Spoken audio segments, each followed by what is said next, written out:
এই বীজের বয়স হয়েছে 40 থেকে 50 দিন। এর ভিতরে থোর এসে পড়ছে। এটা হলো লাল তীর টিয়া। হয়তো আপনাদের কাছে সমাধান চাই, নয়তো এই দান থেকে বয়কট করুন আপনারা।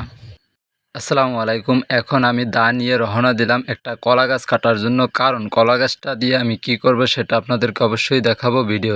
এমন একটি ধান রোপণ করছি যা 40 থেকে 45 দিন হয়েছে। এখনই দেখা যাচ্ছে থোর এসে কিংবা ধান এসে পড়ছে, কারণ কি জানি না।